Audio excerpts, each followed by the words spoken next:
Paix, amour, sagesse et justice sur vous, mes chers bénis de Yah. Merci pour votre passage. Bon, j'ai mis un peu de temps pour me manifester, pour faire des vidéos, mais c'était parce que voilà, j'étais en pleine recherche sur d'autres choses qui nous concernent bien sûr, qui concernent le peuple béni de Yah, qui sommes nous les Bantous. Et, euh, et voilà, donc c'est pour ça que j'ai été absent pendant un petit peu longtemps, mais je suis ici et merci pour votre fidélité, merci pour votre passage. Et nous allons continuer à s'exhorter mutuellement, voilà, à discuter, à partager. Et puis j'espère que ce que vous allez écouter maintenant va vous édifier, va vous ouvrir les yeux sur la réalité de notre peuple et la vérité. Bon, comme vous avez vu le titre, qui s'appelle les Bakoko, d'accord, donc le culte des Bakoko, des ancêtres en lingala, et la Bible.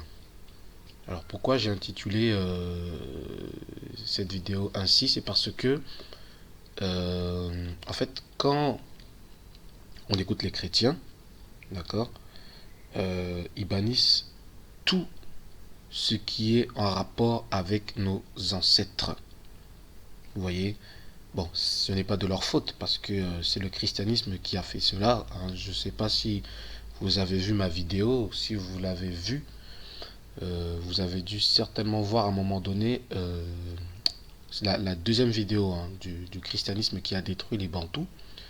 Vous entendez le discours du roi Léopold II et à un moment donné, il dit quoi?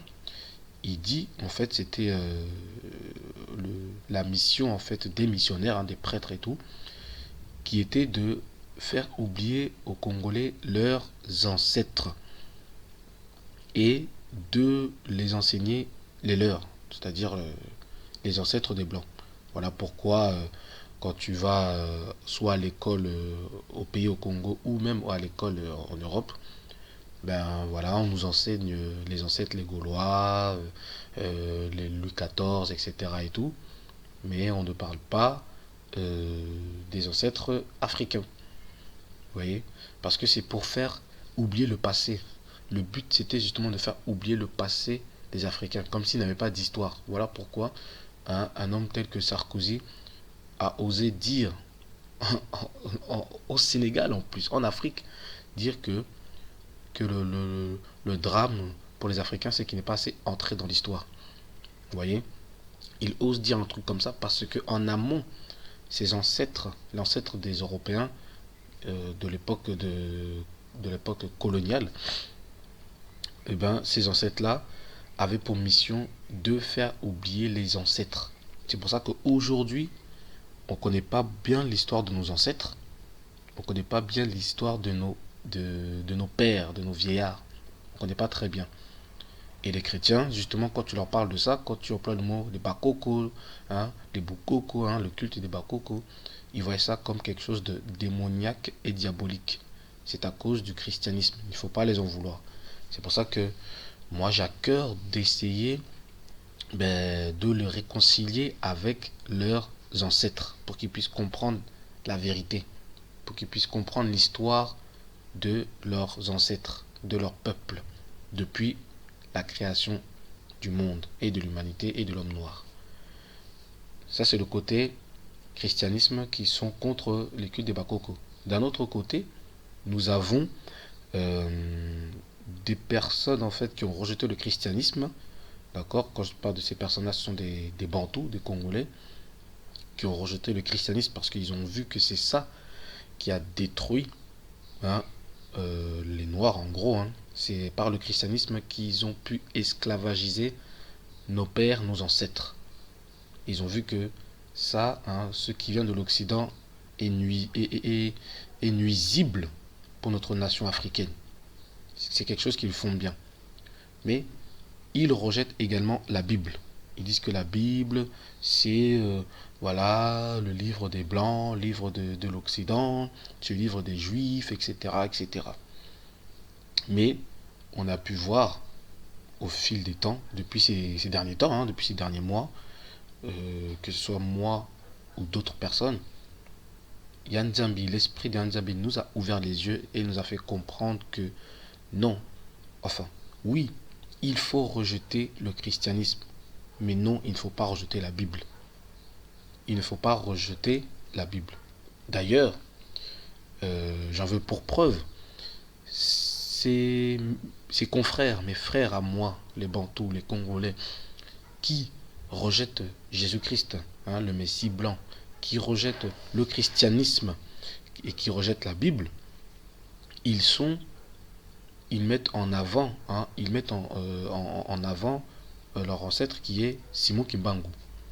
Simon Kimbangu qui disent que c'est l'envoyé de Dieu, hein, l'envoyé de Nzambi pour la libération de l'homme noir, pour la libération du peuple bantou, pour la libération du peuple congolais. Mais ce même Simon Kimbangu qu'ils suivent avec ferveur, parce qu'il faut voir, hein, ils sont vraiment fervents par le discours de Simon Kimbangu, par tous les actes, tous les œuvres que Papa Simon Kimbangu a fait. Ils sont vraiment fervents derrière lui, vraiment, ils le vénèrent comme ancêtre authentique, euh, venu du ciel, venu de Yanzambi, envoyé par Yanzambi. Ce même Simon Kimbangu, dans toute sa déclaration le 21 septembre, je ne sais plus quelle date en 1921, mais en septembre 1921, à un moment donné, il dit quoi? Il dit quelque chose de très important qui doit justement éveiller l'esprit de tous les Bantous, qui doit éveiller l'esprit de tous les Congolais, qui doit éveiller l'esprit de tous les Noirs. Il dit que vous devez continuer à lire la Bible, car c'est en lisant la Bible qu'on pourra discerner le bien et le mal par rapport aux actes que les Occidentaux font par rapport à nous. Et après il dit, il faut qu'on arrête le voleur avec l'objet qu'il a volé. Est-ce que vous voyez? Ça c'est Simon Kimbangu qui le dit clairement.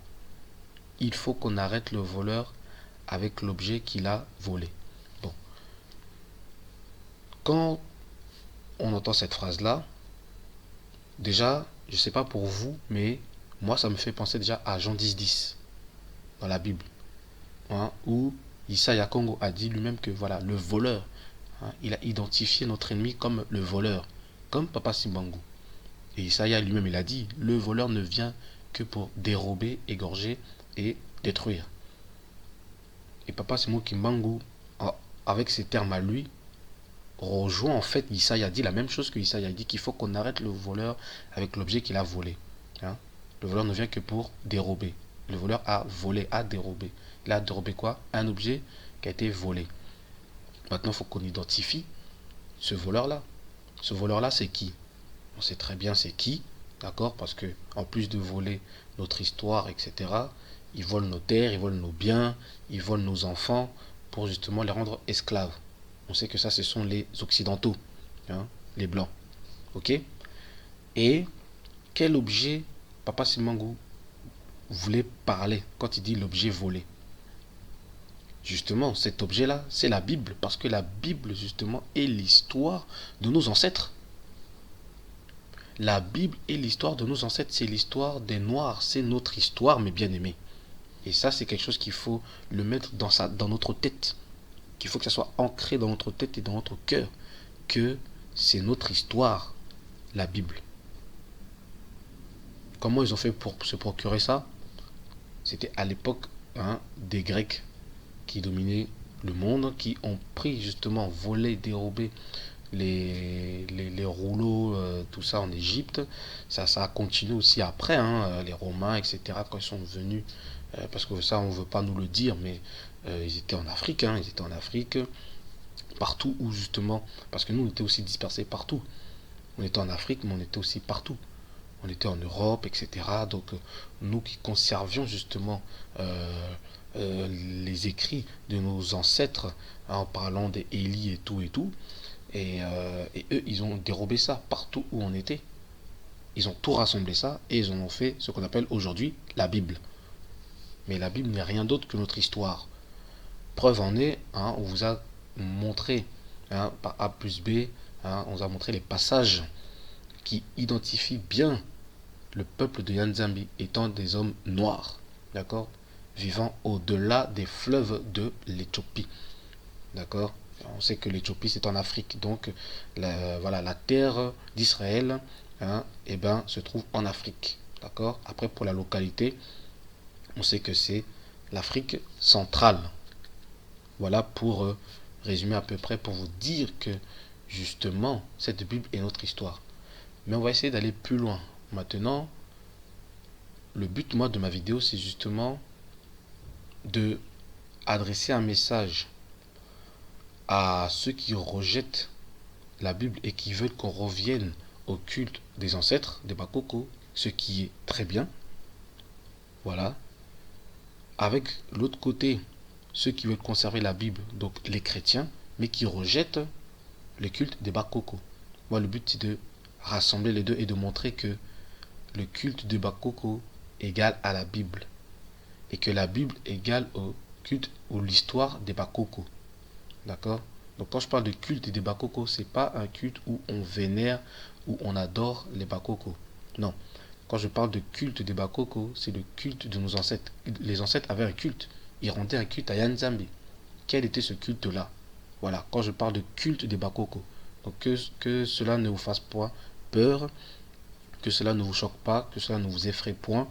Voilà, c'est juste, voilà, c'était hein, l'Occident qui a voulu diaboliser cela. Donc il n'y a rien de diabolique, il n'y a rien de satanique, il n'y a rien de démoniaque quand on dit le culte des ancêtres, le culte des Bakoko. Donc je vais commencer sans plus tarder. Donc cette vidéo sera faite en deux parties, d'accord, parce que j'ai pas mal de choses à dire, voire en plusieurs parties par la suite. Mais déjà par rapport aux idées que j'ai, je vais les mettre en deux parties. Donc là, dans cette première partie, je vais soulever trois points, trois grands points, et on va le voir ensemble, d'accord. Donc le premier point qu'on va voir ensemble, d'accord, parce que bon, quand on dit voilà le Dieu de nos ancêtres, ça choque pas. Mais quand on va dire à Congolais chrétiens hein, le Nzambe Yabakoko, qui veut dire la même chose, hein, mais en lingala, hein, le Dieu de nos ancêtres, hein, le Dieu de nos pères, hein, le Nzambe Yabakoko, de Bakoko Nabiso, nos ancêtres, Bakoko Nabiso, nos ancêtres, ça choque. Ça fait. Ça les aigrisse dans leur cœur. Mais ça, on va essayer de mettre ça en lumière et on va voir que vraiment, c'est des choses qui sont simples, qui sont très très simples. Et vous allez voir que quand on va rassembler tous ces petits éléments-là, tels les pièces de puzzle, vous allez voir qu'en fait, ben, vous allez comprendre et connaître la réalité maintenant de la vie et du culte de nos ancêtres qui est lié à la Bible. On va commencer tout simplement, mes bien-aimés.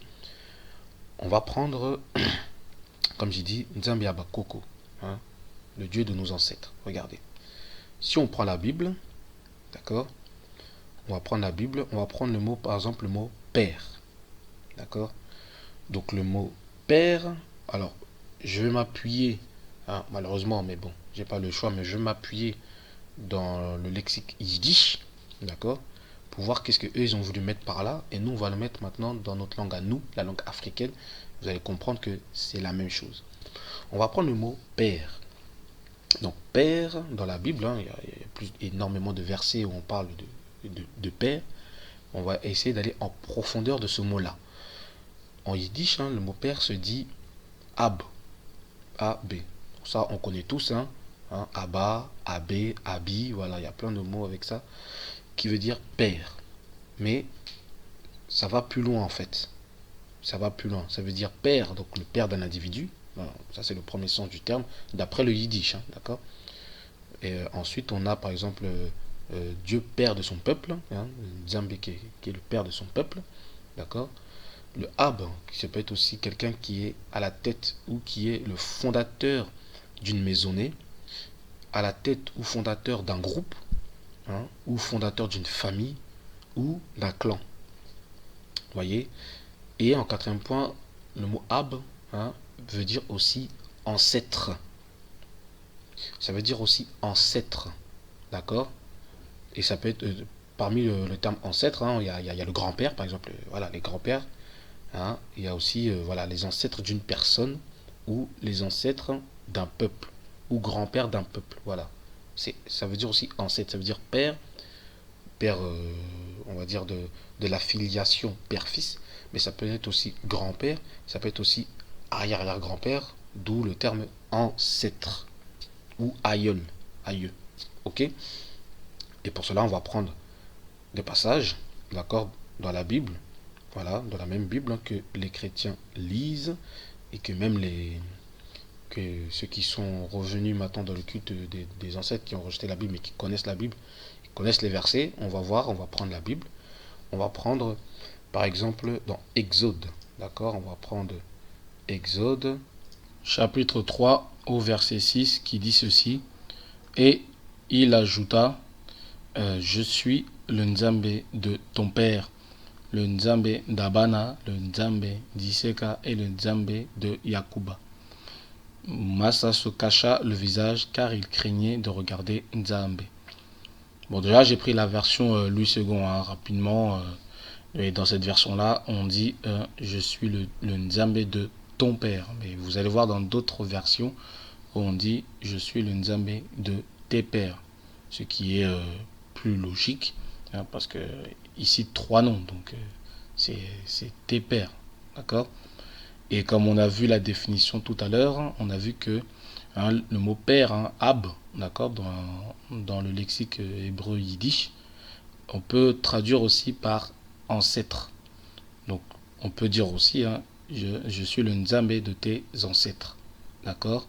Et si on interprète en lingala, tu vois, dans notre langue à nous, ça donne Nazan Nzambe Yabakoko Nayo. Oui, Nazan Nzambe Yabakoko Nayo. Voilà. Donc, on retrouve encore ce même terme que ceux qui disent qu'il faut revenir Nabakoko Nabiso, voilà, qu'il faut revenir dans nos ancêtres à nous, on retrouve, voilà, cette même phrase. Vous voyez, on peut prendre Exode chapitre 3 au verset 13 qui dit ceci. Massa dit à Nzambe, j'irai donc vers les enfants d'Isoléléens, et je leur dirai, le Nzambe de vos pères, hein, le Nzambe de vos ancêtres, m'envoie vers vous. Mais s'ils me demandent quel est son nom, que leur répondrai-je? Voilà, on voit encore hein, le Nzambe de vos pères. Hein. On peut traduire hein, par le Nzambe de vos ancêtres. D'accord. Ce qui donne Nzambe Yabakoko na Bino. Voilà. Nzambe Yabakoko. On voit encore le terme Nzambe Yabakoko. Pareil, on continue. Hein, Exode chapitre 3, verset 15. Donc là, c'est la réponse. Hein. Donc, Nzambe dit encore à Massa, tu parleras ainsi aux enfants d'Isolélé. L'Éternel, le Nzambe de vos ancêtres ou de vos pères, hein, le Nzambe d'Abana, le Nzambe d'Iseka et le Nzambe de Yakuba m'envoie vers vous. Voilà, on voit encore le Nzambe de vos pères, le Nzambe de vos ancêtres, le Nzambe Yabakoko Yabino. Voilà. Et on va au verset 16 aussi. Va, rassemble les anciens d'Isolélé et dis-leur, l'Éternel, le Nzambe de vos ancêtres m'est apparu. Le Nzambe d'Abana, d'Iseka et de Yakuba. Voyez. Il a dit, je vous ai vu et j'ai vu ce qu'on vous a fait en Égypte. Hein, Égypti. Ok. Voilà. Donc pareil, après on va prendre un dernier passage rapidement. Exode chapitre 4 verset 5 qui dit que c'est là, dit l'Éternel, ce que tu feras afin qu'ils croient que l'Éternel, le Nzambe de leurs ancêtres, t'est apparu. Le Nzambe d'Abana, le Nzambe d'Iseka et le Nzambe de Yakuba. Vous voyez, on voit le même terme encore. Et ce passage-là, j'en ai pris 5, mais il y en a énormément. Il y a énormément de passages où on emploie ce terme-là. Hein, le Nzambe de vos pères. Bon, là, ils ont mis père, mais nous, on a dans la langue en lingala et même dans toutes les langues bantoues, voilà, on a un mot bien distinctif, voilà, qui fait la différence entre le père, hein, le père, comme j'ai dit tout à l'heure, il y a le père de la filiation entre père et fils, et il y a un autre mot pour dire grand-père, pour dire arrière-grand-père, pour dire ancêtre. Voilà. Par exemple, en lingala, nous, pour dire père de la filiation père-fils, on dit tata. Hein. Tata nayo, tata nangai, tata naye, voilà, mon père, ton père, son père. Et pour dire grand-père, à partir de grand-père, c'est coco. Voilà, pour dire grand-père ancêtre, c'est coco. Coco nayo, coco nangai, coco naye. Voilà. Et si on traduit, voilà, Nzambe yaba coco. Voilà. Donc ceux qui veulent revenir dans la spiritualité africaine ancienne, hein, retournons dans le culte de Bakoko, hein, Tosambela, Nzambe Bakoko ya Biso, qui veut dire prions, hein, le Dieu de nos ancêtres. Et bien, quand on dit le Dieu de nos ancêtres, c'est exactement la même chose qu'on voit dans la Bible. Le Dieu de vos ancêtres, le Nzambe de vos ancêtres. Nzambe Yabakoko, Yabiso. Vous voyez, le Dieu de nos ancêtres. Donc, là, on voit déjà une similitude entre deux mouvements qui se enfin, comment dire, qui cherchent à se contredire, quoi, qui sont contre. On voit une similitude entre deux idées différentes, c'est-à-dire les chrétiens, d'accord, qui pour eux la Bible est vraiment la parole de Nzambe, la parole de Dieu, d'accord, et qui rejettent la culture de leurs ancêtres. Et on a de l'autre côté ceux qui sont retournés, hein, dans la culture de leurs ancêtres et qui rejettent la Bible. Mais quand on lit la Bible et qu'on le dit dans notre langue, on voit que c'est pareil, c'est la même chose. Il y a une similitude. Seulement, quand on lit en français, c'est différent. Vous voyez, c'est pour ça que quand il est important, mes bien-aimés, de parler notre langue, en fait. Notre langue maternelle, notre langue qui vient d'Afrique, la langue bantou. Parce que quand tu dis la même phrase en langue bantou, en langue Congo, en lingala là, en l'occurrence, eh ben, on voit directement qu'en fait, c'est notre histoire, quoi. On voit une similitude. Et ça, c'est important. C'est très important, ça. Vous voyez, le fait qu'on parle français, ça enlève notre culture et ça enlève la vérité sur des choses qu'on croit que c'est faux, alors que c'est la réalité, c'est vrai, c'est notre histoire. Est-ce que vous voyez? Donc là, c'est le premier point que je voulais prendre déjà, c'est rien que le début, quand on dit le Dieu de nos ancêtres, le Nzambe Yabakoko. C'est la même chose. Vous voyez? Et on voit que ben, la Bible répond justement à la culture de nos ancêtres. Est-ce que vous comprenez? Voilà, ça c'était le premier point. D'accord? Le Nzambe Yabakoko. Voilà. Bon. Le deuxième point, c'est le nombre 12. D'accord? C'est le nombre 12. Pourquoi? Parce que on sait très bien, hein, aussi bien les chrétiens, d'accord, que même ceux qui sont dans les cultes de Bakoko, c'est très bien que le nombre 12 est un nombre très symbolique, très très très symbolique dans la Bible. On a les 12 tribus d'Isolélé, on a même 12 princes de la lignée d'Ismaël, on a les 12 apôtres, d'accord, de Isaïa, on a les 12 mois de l'année, c'était une révélation que papa Enoch avait reçue, quand vous lisez le livre d'Enoch, hein, les 12 portes, etc., qui symbolisaient en fait les 12 mois. On a aussi, ben, dans l'Apocalypse, justement, dans le tabernacle, hein, c'est ce royaume christique qui viendra.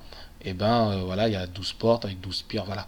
On sait que le chiffre 12, hein, le nombre 12 est un nombre très symbolique. C'est la base justement c'est ce qui a fondé la nation d'Isolélé.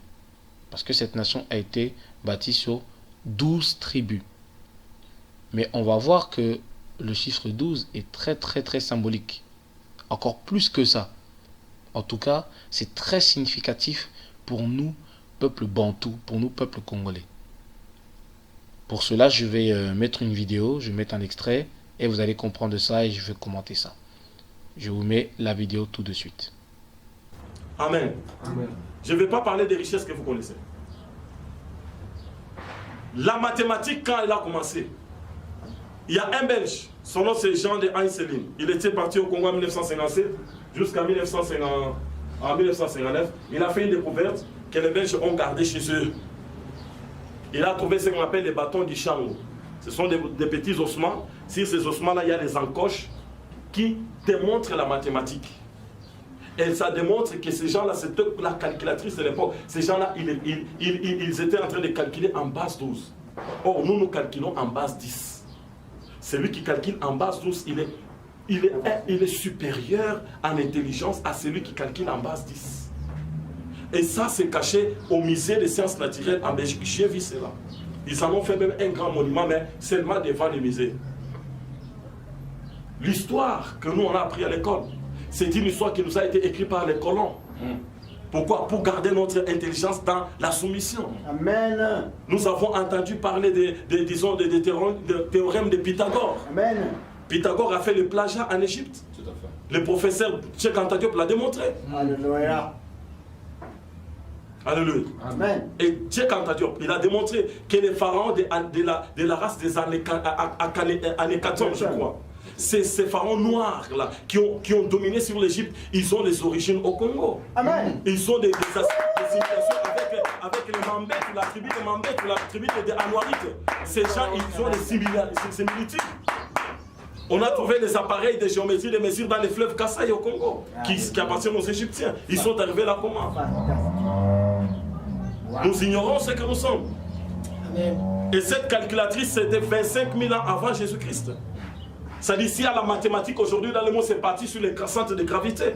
Amen. Sans le Congo, il n'y a pas de mathématiques dans le monde. La mathématique, c'est la base de toutes les sciences.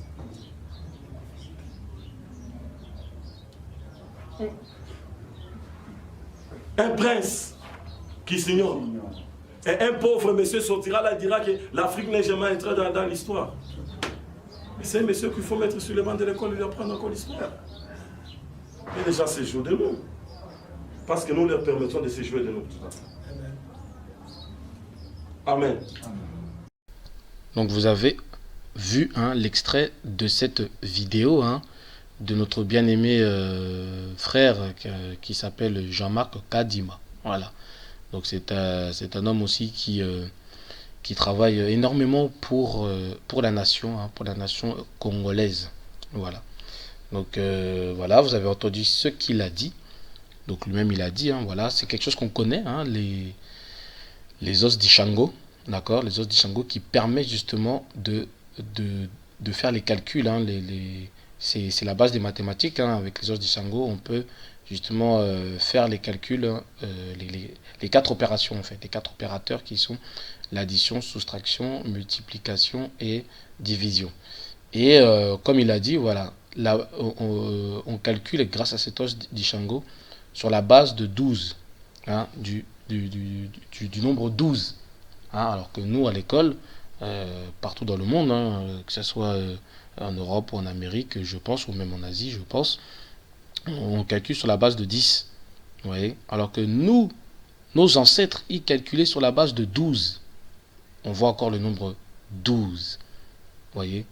Et les mathématiques, c'est connu. C'est connu quand on dit que les mathématiques, c'est la base de la science. On sait que la science, c'est la base de toute civilisation. La science, c'est la base de toute civilisation. Et quand on regarde même, regardez, quand on voit la prophétie de Papa Kimangou, il dit quoi? Que le roi divin viendra restaurer le royaume. Et il viendra avec 3 pouvoirs. Le pouvoir spirituel, le pouvoir politique et le pouvoir scientifique. Ce sont ces 3 éléments-là qui permettent de fonder une civilisation. Et ce sont ces 3 éléments-là qui permettent justement de fonder une civilisation, de la bâtir, mais de la conserver et de la faire perdurer. Donc nous, les Africains, nous, les Égyptiens, calculés sur la base 12. Vous voyez? Et on sait que les Égyptiens descendent viennent de l'Éthiopie. Bon, quand on dit l'Éthiopie, c'est pas le petit pays là, ayant pour capitale Addis Abeba. Non, c'est pas l'Éthiopie là. Quand on parle de l'Éthiopie, c'est vraiment toute la région des Grands Lacs. Surtout quand on dit le Haut-Éthiopie. Le Haut-Éthiopie, c'est justement la région des Grands Lacs. Donc, en fait, on parle de l'Afrique subsaharienne. Et en fait, c'est là justement, comme il a dit, hein, c'est là où on a trouvé les os d'Ishango. C'est là où on a trouvé des éléments qui permettaient de calculer, de faire ces opérations-là de base 12. Donc, je répète, les mathématiques sont la base de la science. La science fait partie, est un des 3 éléments pour fonder une civilisation. Vous voyez? Donc si on prend sur le plan spirituel, le plan biblique, on a vu que la civilisation, on a vu que le peuple, la nation de Nzambi a été bâti sur la base de 12 tribus. On voit qu'aussi la civilisation de ce même peuple, du peuple de Nzambi, a été basée sur le chiffre 12. Donc on voit que nos ancêtres, donc si on se range sur le côté des Bakoko, on voit que nous les Bakoko, ils avaient bâti la civilisation, ces grandes villes qu'on connaît. On sait que la grande civilisation a commencé d'abord en Afrique centrale, d'accord, et après il y a eu deuxième grande vague, c'était en Égypte, où vraiment c'est eux qu'ils ont fondé la civilisation. Donc même les grands philosophes blancs disent que toute civilisation a pour source, a pour base la civilisation africaine en Égypte, d'accord. Et on sait que les Égyptiens ils descendent justement de l'Éthiopie, c'est-à-dire l'Afrique subsaharienne, c'est-à-dire les peuples qui vivent au-delà des fleuves de l'Éthiopie. Donc voilà, on voit encore le nombre 12. Donc, et du côté des Bakoko, du culte des Bakoko, et du côté aussi biblique, on voit le nombre 12 qui revient à chaque fois. Et on est le seul peuple dans la science en calculé de base 12. Donc, on voit encore une similitude entre les Bakoko, le culte des Bakoko, et la Bible. Donc voilà, on voit encore un élément commun. Donc voilà, mes bien-aimés, c'est pour vous dire que, mes bien-aimés, il ne faut pas rejeter la Bible. Rejetons le christianisme, mais ne rejetons pas la Bible. Est-ce que vous comprenez? Est-ce que vous comprenez pourquoi Papa Simon Kimbangu avait dit qu'il faut lire la Bible et qu'en lisant la Bible, nous allons attraper le voleur la main dans le sac avec l'objet volé. Et là, on voit que la Bible est vraiment notre histoire et notre culture. Rien qu'avec un élément simple, le nombre 12. Est-ce que vous voyez? Donc ça, c'était le deuxième point. D'accord? Et maintenant, nous allons nous attarder sur le troisième point. D'accord? Et le troisième point, on va toujours rester sur ce que j'avais dit, voilà, Ethiopia, voilà, Éthiopie, Katiopa, d'accord. Donc parce que quand on dit Katiopa, Katiopa, c'est l'Éthiopie, c'est-à-dire que c'est le peuple noir, ceux qui vivent au-delà des fleuves de l'Éthiopie, c'est l'Afrique subsaharienne, d'accord. Et pour cela, voilà, pour cela, pareil, je vais vous mettre l'extrait d'une vidéo d'un frère aussi que j'aime beaucoup, dont j'ai énormément d'estime. Voilà, il avait pris quelques éléments des écrivains, des historiens grecs, des anciens philosophes grecs, comment ils voyaient l'homme noir et comment ils décrivaient l'homme noir. Et là, voilà, j'ai pris un petit extrait de la vidéo. Et d'ailleurs, je vous inviterai à regarder entièrement la vidéo si vous ne l'avez pas vue. C'est très instructif, très édifiant. Moi, je prends juste un petit extrait pour développer ma partie à moi. Donc, sans plus tarder, je vous mets la vidéo. Voilà, écoutez. On reprend la lecture avec Diodore de Sicile qui dit ensuite aussi, donc il parle des Éthiopiens, il dit aussi sont-ils partout célèbres pour leur piété et leurs sacrifices paraissent être les plus agréables à la divinité. À l'appui de cela, nous avons le témoignage du poète presque le plus ancien et le plus admiré des Grecs. Ici, il parle de Homère. Il continue en disant qui nous représente dans son Iliade. Iliade, c'est l'histoire de la bataille de Troie avec Achille, etc. Hollywood en a fait un film, comme toujours, en falsifiant l'image des personnages, mais bon. Donc l'Iliade, c'est le récit de Homère de la bataille de Troie. Il nous dit Jupiter et les autres immortels, Jupiter c'est Zeus, et les autres immortels se rendant en Éthiopie pour recevoir les offrandes et les festins que les Éthiopiens leur offrent tous les ans. Et là maintenant il cite Homère, il dit Jupiter a traversé hier l'océan pour se rendre chez les braves Éthiopiens.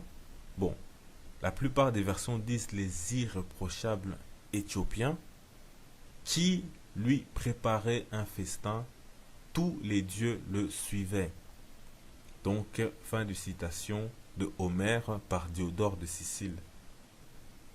Bien évidemment, le même Diodore de Sicile vient de nous dire que ce sont les Éthiopiens, donc les Noirs, qui ont enseigné les premiers aux hommes à vénérer Dieu. Donc, forcément, ils ne peuvent pas vénérer des dieux grecs.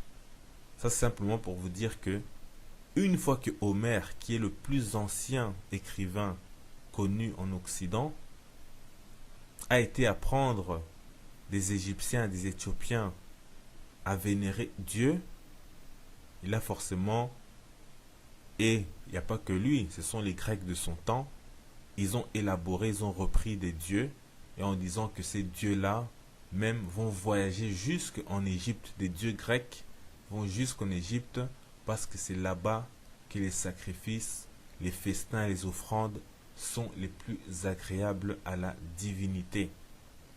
Mais, comme on le dit, les Éthiopiens, les Noirs à la base priaient le véritable Dieu et non pas des dieux étrangers. Et c'est pour dire que hier comme aujourd'hui, les Noirs étaient réputés pour leur grande ferveur religieuse. Seulement, de nos jours, on adore avec ferveur des divinités étrangères, des idoles qui nous sont hostiles, des démons.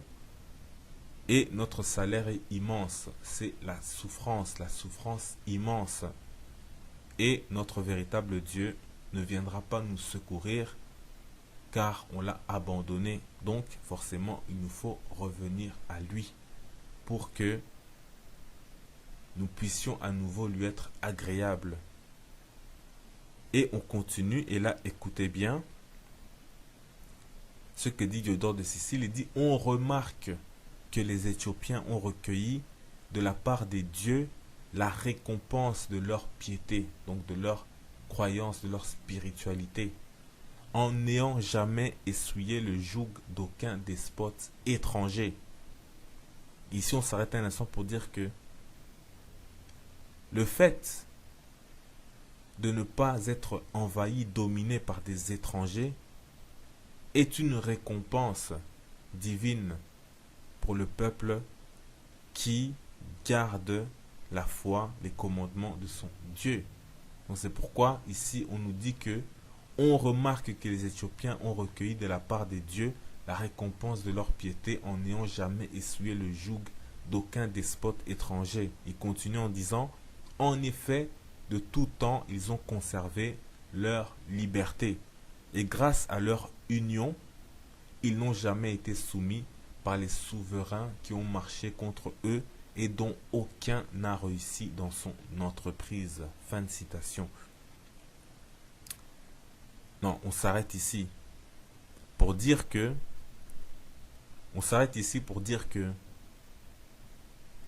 on nous dit ici que ils ont conservé en tout temps leur liberté. Et ça, c'est une récompense divine. Et on ajoute, grâce à leur union, ils n'ont jamais été soumis par les souverains qui ont marché contre eux. Aujourd'hui, on voit clairement que nous sommes divisés. Nous avons oublié notre Dieu. Donc forcément, n'importe qui peut venir chez nous pour nous dominer, nous assujettir, nous exploiter. Et c'est vraiment quelque chose d'exceptionnel ici dont parle Diodore de Sicile, mais on ne peut pas aujourd'hui entrer dans les profondeurs de ce texte parce que de toute façon, ça dissimule en réalité ce qu'il veut dire, parce qu'il développe beaucoup et il a écrit beaucoup de livres. Il faut faire la synthèse de tout cela pour comprendre de quoi il parle et les mettre en relation avec d'autres écrits, avec d'autres faits.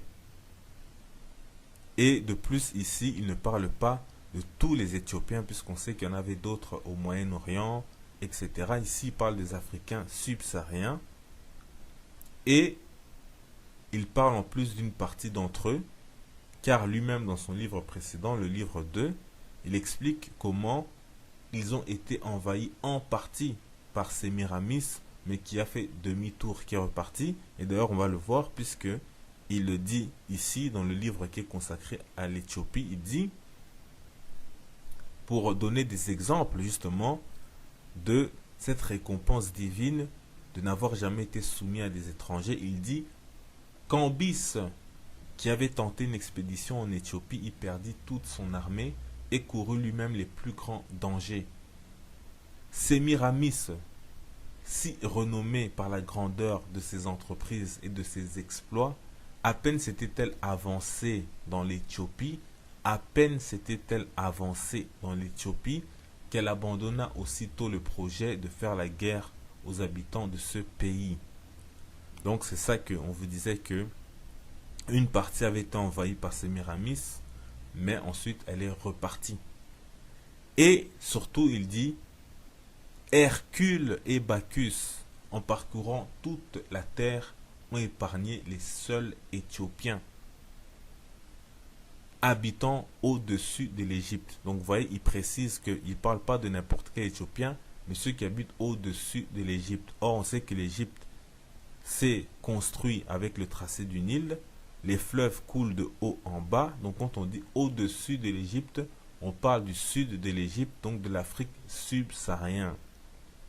Donc il dit, Hercule et Bacchus, en parcourant toute la terre, ont épargné les seuls Éthiopiens habitant au-dessus de l'Égypte par égard à la piété de cette nation, en même temps qu'à cause de la difficulté de l'entreprise. Donc d'une part, on nous dit que Hercule, ce héros quasi invincible, c'est le Samson des Grecs anciens. Lorsqu'il a parcouru la terre et qu'il a vaincu tout le monde, il a épargné les seuls Éthiopiens, selon Diodore de Sicile, non seulement parce qu'il a vu que ces gens-là étaient agréables à la divinité, donc des gens pieux, mais en plus de ça, à cause de la difficulté de chercher à les combattre. Donc c'était un peuple fort, puissant, redoutable. Et Diodore de Sicile termine en disant, les Éthiopiens disent que les Égyptiens descendent d'une de leurs colonies, etc. Donc simplement pour rappeler toujours que avant d'être Égyptiens, ils étaient d'abord Éthiopiens. Et puis en remontant le Nil, ils ont fondé l'Égypte. Donc ça c'est Diodore de Sicile dans son livre 3, chapitres 2 et 3. Bon, vous avez écouté l'extrait de cette vidéo qui a été faite par notre frère Darkshine, un frère que j'estime énormément. Voilà, et il nous a ouvert les yeux concernant l'âge d'or du peuple africain, du peuple bantou. Parce que quand on parle de l'Afrique subsaharienne, de l'Éthiopie, quand les écrivains, en fait, les historiens grecs de l'époque, quand ils parlaient de l'Éthiopie, il parlait de l'Afrique subsaharienne. Ça, faut bien qu'on se mette ça dans la tête, d'accord? Et comme il parlait justement de l'Afrique subsaharienne, on sait très bien qui vivent là-bas, qui vivaient et qui vivent toujours là-bas, ce sont les Bantous. Donc eux, quand les Européens avaient fait cette expédition en fait en Afrique subsaharienne, et ils avaient constaté vraiment voilà énormément de choses que justement notre frère Darkshine énumère si bien. Donc moi j'ai pris, on va dire, deux éléments qui m'ont le plus marqué, que je vais citer. c'est premier élément. Déjà, c'est le traitement des étrangers, en fait. Parce que si on lit le texte, hein, on dit, hein, donc c'est Diodore de Sicile hein, qui dit que, voilà, on remarque que les Éthiopiens, donc les Bantous, d'accord, disent sur notre nom, mais ce sont les Bantous, hein, ont recueilli de la part des dieux, donc comme il a dit, notre frère Darshan, il a bien expliqué, hein, donc eux, quand il disait des dieux, c'est parce que eux, ils se référaient à leur divinité, à eux, qu'ils étaient polythéistes. Mais nous, on remplace par les dieux par Dieu, hein, par Nzambe, d'accord. On remarque que les Éthiopiens ou les Bantous ont recueilli de la part de Dieu, de Nzambe, la récompense de leur piété, en n'ayant jamais essuyé le joug d'aucun despote étranger. Bon, on va s'arrêter là, d'accord, qu'ils ont eu leur récompense. On sait très bien que quand on obéit aux lois de Yanzambi, eh ben, on reçoit une récompense, hein, c'est la bénédiction de Yanzambi, tout simplement. Et pour cela, on va prendre un passage d'eux-mêmes qui parle de ça. Donc, on le voit dans Exode chapitre 22, verset 21, qui dit ceci: tu ne maltraiteras point l'étranger, et tu ne l'opprimeras point, car vous avez été étrangers dans le pays d'Égypte. Voilà, ça c'est le premier passage. Le deuxième passage, on le voit dans Deutéronome, chapitre 24, au verset 17 à 18, qui dit ceci: tu ne porteras point atteinte aux droits de l'étranger et de l'orphelin, et tu ne prendras point en gage le vêtement de la veuve. Tu te souviendras que tu as été esclave en Égypte, et que l'Éternel, ton Dieu, t'a racheté. C'est pourquoi je te donne ces commandements à mettre en pratique. Donc voilà, ce sont ces choses-là, ces commandements-là que les Éthiopiens, hein, qu'on connaît sous le nom des Bantous, donc s'ils sont des Bantous, ce sont nos ancêtres. Donc nos ancêtres pratiquaient ce qu'on voit dans la Bible. Et Diodore de Sicile en témoigne. Hein, d'accord, c'est un Européen, c'est un blanc, un occidental, qui témoigne justement de ces Noirs qui, justement, n'avaient jamais essuyé le joug d'aucun despote étranger. C'est-à-dire ils traitaient bien les étrangers. Quand les étrangers venaient dans leur pays, ils les traitaient bien. Ils les traitaient comme s'ils étaient chez eux. Et ça, comme c'était un commandement divin, eh bien, qu'est-ce qui se passe? Nzambe lui-même nous récompensait. Est-ce que vous voyez? Tout simplement, les étrangers, il y avait des étrangers, ils étaient étrangers, mais ils étaient bien vus, ils étaient bien traités. Et c'est pour ça que les Bantous étaient énormément respectés à cette époque-là. Ils étaient énormément respectés par les Blancs, ils étaient énormément admirés, ils étaient énormément craints. À cause de quoi? Parce qu'on observait les commandements des Nzambi. Vous voyez? Donc on voit encore une similitude entre la Bible et le culte des Bakoko, nos ancêtres. Vous voyez? Donc quand on lit un peu au-dessus, hein, c'est notre frère Darshan a lu hein, le passage justement du livre de Diodore de Sicile, où voilà, on voit qu'ils font des éloges, où ils témoignent de la force et de la piété, et que les Bantous, hein, ils les offraient des sacrifices les plus agréables à Nzambe, hein, à Dieu. D'accord?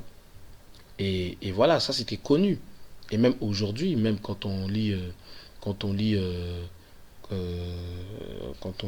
que même il a dit, on sait aujourd'hui que ce sont les Éthiopiens, donc les Bantous, hein, ce sont les plus ferveurs, on les voit même jusqu'aujourd'hui. Comme la Bible dit qu'il n'y a rien de nouveau sous le soleil, hein, et bien, ce qui existe a déjà existé. Ça veut dire que, normalement, nous aujourd'hui, quand on regarde le passé de nos ancêtres et on voit aujourd'hui comment nous sommes, on doit avoir des similitudes. Et on le voit, cette ferveur, seuls les Noirs, ce sont seuls les Noirs qui prient énormément, qui vont à l'église, qui vraiment sont vraiment assidus à ça, que même s'ils doivent arriver en retard, mais ils sont là, parce qu'ils aiment Dieu, mais ils prient des dieux étrangers. Vous voyez? Mais on le voit, on le ressent. Est-ce que vous voyez? Donc ça, c'était le premier point que je voulais développer par rapport au fait que nous, on traitait bien les étrangers, contrairement aux autres quand nous sommes dans leur pays. Regardez comment nous sommes traités, même aujourd'hui, en 2017. Moi, je le vois dans mon travail, je vois le mépris, je vois que voilà, l'homme noir est vraiment méprisé, hein. Mais bon, voilà, c'est comme ça, vous voyez. Et le deuxième point que j'ai relevé, c'est justement la suite, en fait, de la déclaration de Diodore de Sicile, qui dit que, en effet, de tout temps, ils ont conservé leur liberté. Donc ils étaient libres. Voilà, vous voyez, ils étaient libres, ils étaient sous le joug de aucune autre nation. Et je poursuis, qui dit que, et grâce à leurs unions, l'unité, hein, l'unité, l'amour, aimer son prochain comme soi-même, hein, et grâce à leur union, ils n'ont jamais été soumis par les souverains qui ont marché contre eux et dont aucun n'a réussi son entreprise. Après, on voit la suite, hein, que voilà, on voit que Hercule et Bacchus et même Cambis, ils ont essayé justement de les combattre. Pas possible. Je rappelle que là, ce livre-là parle de nos ancêtres. Bakokona Bisso, nos ancêtres. N'oubliez pas que quand on parle d'Éthiopien, c'est pas l'Éthiopie, le petit Éthiopie. Je préfère préciser. D'accord, c'est comme l'Égypte, c'est pas le petit Égypte. L'Égypte était plus grand que ça. Comme l'Éthiopie. L'Éthiopie, c'était vaste. Et ça prend l'Afrique centrale. Et c'est pile poil là où vivent les Bantous, où vivent les Congolais. Vous voyez? Donc on voit l'histoire de nos ancêtres. On voit qu'ils étaient craints par les nations. Que même quand il y avait des nations qui voulaient nous assujettir, nous combattre, comme nous étions attachés fortement à Nzambi, c'est lui qui nous gardait, qui nous protégeait, et on était craints, on était intouchables. Hein? C'est ça que notre frère a lu, hein, que je vais relire rapidement. Cambis, qui avait tenté une expédition en Éthiopie, donc en Afrique bantoue, il perdit toute son armée et courut lui-même les plus grands dangers. Vous voyez? Et ça vous fait penser à quoi? Si on prend maintenant la Bible. Là, on a pris le côté de Bakoko, maintenant on va prendre la Bible. Il y a une histoire qui est similaire.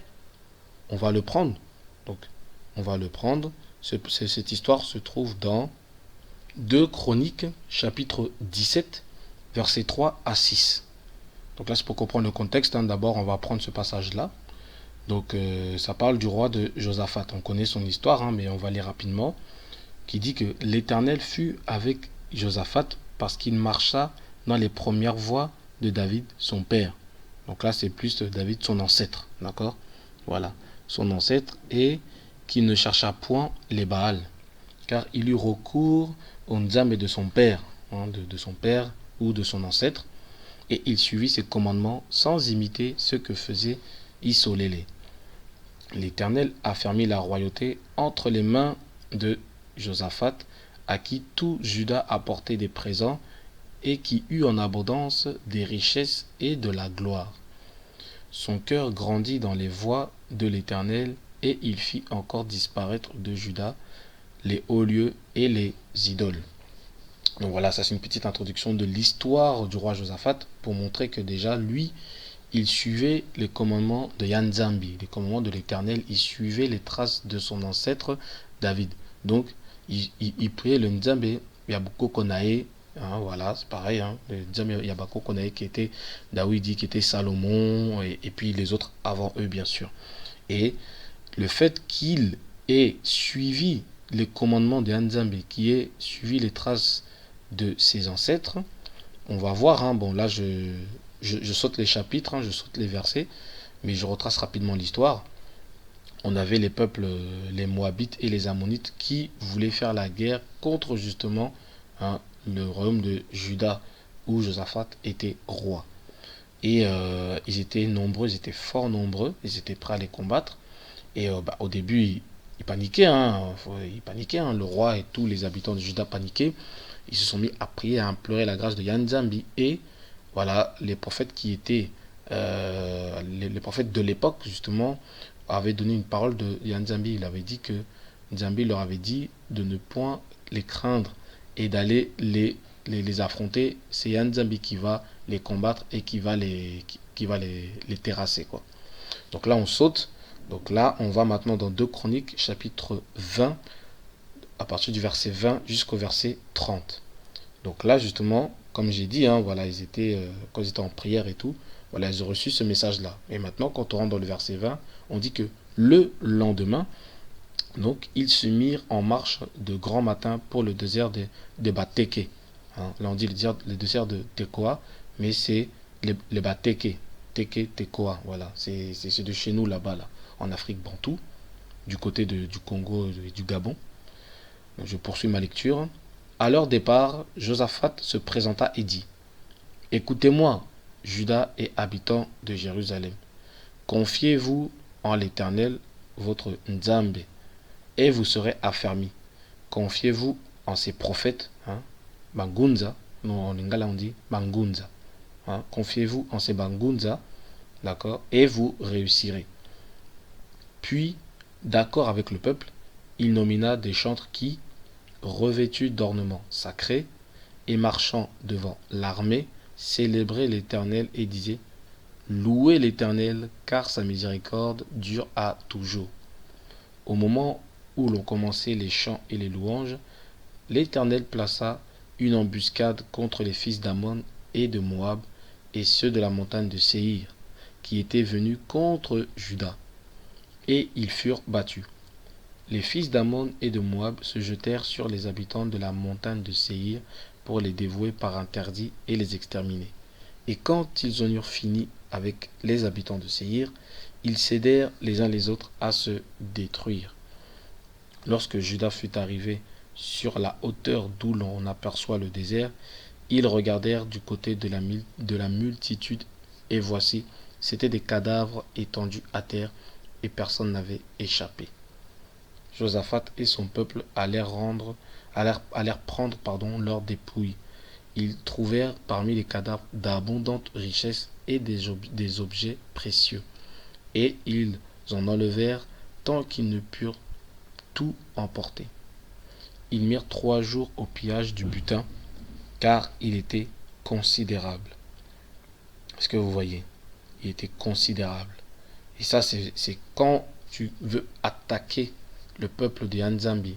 C'est Nzambi qui combat contre le peuple et vous êtes terrassé. Et c'est la même chose qu'on voit quand Diodore de Sicile témoigne justement de la bataille que Cambis a voulu livrer et qu'il a été terrassé. Donc il y a eu une intervention divine quelque part, même si là on voit que le peuple de Juda n'a pas combattu, parce que les guerres se diffèrent, même quand on voit quand David a combattu les Philistins, quand il a consulté Nzambi, il les a terrassés, mais d'une autre manière. On sait que voilà, les histoires se ressemblent mais ne sont pas exactement les mêmes. Mais on voit que pareil, quand on lit Diodore de Sicile, ce qu'il dit, on sait que c'est une intervention divine, que vraiment ils ont été conduits par Nzambi pour terrasser l'armée de Cambis. Est-ce que vous voyez?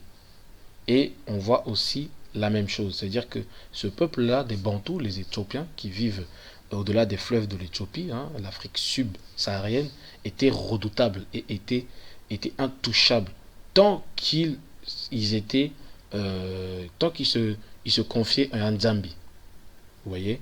Je poursuis ma lecture, nous sommes au verset 26, et la Bible dit ceci: le 4e jour, ils s'assemblaient dans la vallée de Beraka, où ils bénirent l'Éternel. C'est pourquoi ils appelèrent ce lieu la vallée de Beraka, nom qui lui est resté jusqu'à ce jour. Tous les hommes de Juda et de Jérusalem, ayant à leur tête Josaphat, partirent joyeux pour retourner à Jérusalem, car l'Éternel les avait remplis de joie en les délivrant de leurs ennemis. Ils entrèrent à Jérusalem et dans la maison de l'Éternel, au son des luttes, des harpes et des trompettes. La terreur de l'Éternel s'empara de tous les royaumes des autres pays lorsqu'ils apprirent que l'Éternel avait combattu contre les ennemis d'Issolélé. Et au verset 30, et le royaume de Josaphat fut tranquille, et son Nzambe lui donna du repos de tous côtés. Voilà. Ce repos de tous côtés, ce royaume qui était tranquille, on le voit aussi quand Diodore de Sicile témoigne, quand il dit que ils étaient par exemple, la phrase, je vais la reprendre, hein, quand il dit en effet, de tout temps, ils ont conservé leur liberté. Vous voyez? Et grâce à leur union, hein, ils n'ont jamais été soumis par les souverains qui ont marché contre eux et dont aucun n'a réussi dans son entreprise. Vous voyez? C'est exactement la même chose. C'est pour ça que on dit que la Bible est l'histoire de nos ancêtres. C'est notre histoire à l'homme noir, à l'Éthiopie, hein, l'Éthiopie ancien, l'Éthiopie antique, hein, à l'Afrique subsaharienne, à l'Afrique bantoue, les bantous. C'est pour ça qu'on voit que c'est notre histoire. Ce qui s'est passé avant, Dixit Salomon, s'est passé aussi des siècles après. Parce que Nzambe Nabiso, notre Dieu, n'a pas changé. Vous voyez. Et, euh, et je voulais souligner un petit point. Vous voyez, quand on lit dans la Bible, je relis le verset 26, qui dit qu'ils étaient dans la vallée de Beraka. Hein, vous avez vu, hein, le quatrième jour, ils s'assemblèrent dans la vallée de Beraka, où ils bénirent l'Éternel. C'est pourquoi ils appelaient ce lieu la vallée de Beraka. Beraka qui veut dire bénédiction. Et bizarrement, hein, comme par hasard, hein, si je reprends le terme occidental, comme par hasard, on voit dans la terre bantoue, plus précisément au Congo, à l'est du Congo, qu'est-ce qu'on voit? On voit une ville qui s'appelle Baraka. Hein, Beraka, Baraka, c'est la même chose. Vous tapez, je l'avais dit dans une de mes anciennes vidéos, quand je parlais des chaînes de Virunga, on va reprendre encore. Si vous tapez, par exemple, sur Wikipédia, vous tapez Beni, B-E-N-I, Congo. Congo même avec un C, hein, Beni Congo. Quand vous allez sur Wikipédia, on lit ceci. Donc, Beni est une ville du nord-est de la République démocratique du Congo, située à proximité du parc national des Virunga, sur le plateau du mont Rwenzori, 5119 mètres d'altitude, en bordure de la forêt de l'Ituri. Elle se trouve à 70 km de Kasindi, une cité qui fait frontière avec l'Ouganda. Elle est parmi les 9 villes socio-économiques de la République démocratique du Congo. Ces 9 villes sont Baraka, Bandundu, Beni, Boma, Butembo, Likasi, Mweneditu, Uvira et Zongo. Vous voyez, je répète, Baraka. On voit la ville Baraka, Bandundu, Beni. Voilà, Baraka et Beni, ça veut dire, voilà, bénédiction. Butembo, Likasi, Mweneditu, Uvira et Zongo. Voilà, ce sont des noms bantous, des noms congolais, et on voit Baraka. Comme dans la Bible, on voit Beraka. Voilà. Nous sommes dans l'Afrique subsaharienne, nous sommes dans la terre bantou, le territoire des bantous, et on voit le même mot. Voilà. Coïncidence ou pas, à vous de méditer, à vous de raisonner, à vous de réfléchir. Mais voilà, on voit encore des similitudes, d'accord, entre l'histoire de nos ancêtres et la Bible. Vous voyez? Donc, voilà, j'ai souligné 3 points. Voilà, je suis rentré un peu plus en détail sur certains versets, en mettant en parallèle aussi l'histoire de nos ancêtres, hein, qui a été racontée par les historiens grecs eux-mêmes, les Diodore de Sicile et autres, avec autre chose, hein, que j'ai pris, hein, d'autres vidéos, plein d'éléments pour montrer aux chrétiens que vous qui lisez la Bible, enfin quand je dis chrétiens, les chrétiens congolais, je précise, que vous qui lisez la Bible, c'est bien, lisez la Bible, car c'est votre histoire. Vous devez savoir que la Bible, c'est votre histoire. Et ne rejetez pas vos ancêtres, parce que justement, les personnages qui sont dans la Bible sont vos ancêtres.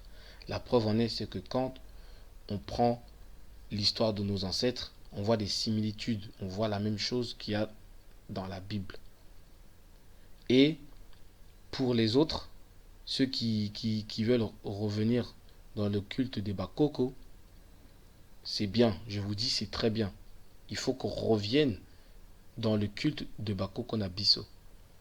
Mais il ne faut pas rejeter la Bible. Comme j'aime bien le dire, je dis souvent, nous devons rejeter le christianisme, mais pas la Bible. C'est le christianisme qui nous a détruits, c'est pas la Bible. C'est le christianisme le système occidental qui nous a maintenus en esclavage. Eux-mêmes qu'ils ont ramené la Bible. Regardez bien mes bien-aimés, regardez bien. Eux-mêmes, hein, les Occidentaux qui ont ramené la Bible, eux-mêmes ne pratiquent pas la Bible. Eux-mêmes, ils ne pratiquent pas la Bible. Ça prouve que ce n'est pas leur histoire. Parce que si ça avait été vraiment leur histoire, ils auraient suivi les pratiques de leurs ancêtres. Vous voyez? C'est pas leur histoire. Nous, naturellement, l'homme noir, on suit la Bible, et on fait des choses sans se rendre compte, on fait les mêmes choses que ce qui est écrit dans la Bible. C'est notre histoire. Un truc tout simple. Les blancs ils disent que, enfin les chrétiens, hein, les catholiques et tout, les occidentaux, hein, ils disent oui, c'est marqué dans la Bible, hein, soi-disant c'est leur histoire. Il ne faut pas faire d'images taillées, etc., etc., etc. Mais on voit qu'eux ils font des images taillées. C'est pas logique. Leurs ancêtres, on leur disait qu'il ne fallait pas faire des images taillées, ils font des images taillées, les maris, les je sais pas quoi, les je sais pas quoi. Où on dit qu'il ne faut pas adorer d'autres divinités, la reine du ciel. Eux, ils adorent Marie, la reine du ciel. Vous voyez que ça colle pas, ça tourne pas rond dans leur tête. C'est pas que ça tourne pas rond dans leur tête, c'est que c'est pas leur histoire tout court. Ils ont usurpé cette histoire-là, mais ils continuent à faire leur pratique habituelle, les mêmes pratiques que leurs ancêtres. Vous voyez? Mais quant à nous sommes fervents, nous prions vraiment en esprit, en vérité, mais malheureusement, notre esprit est tourné vers une autre divinité, un autre Dieu. On croit que c'est ce Dieu-là, ce Jésus blanc, mais c'est pas lui. Vous voyez? Donc, mes bien-aimés, il faut qu'on se réveille. Ça, c'était la première partie, hein, la première partie de ma vidéo qui est intitulée Les Bakoko et la Bible. Hein, les Bakoko et la Bible. Pour vous montrer, mes bien-aimés, que la Bible est réellement notre histoire, que la Bible est vraiment l'histoire de l'homme noir. Que tous les prophètes, que le Messie, hein, le roi divin, comme il a dit Simon Kimbangu, le roi divin, ceux que eux ils disent que c'est Jésus, hein, le roi divin est noir, qui est venu sur la terre. Les prophètes sont noirs. Le peuple choisi par Yanzambi est le peuple noir. Donc voilà, ainsi s'achève la première vidéo, la première partie, et je ferai la deuxième partie plus tard. Et sur ce, je vous dis paix, hein, amour, sagesse et justice sur vous. Et je dis à Yanzambi Pungu Tulendo, Ingeta. À très bientôt mes bien-aimés, soyez bénis.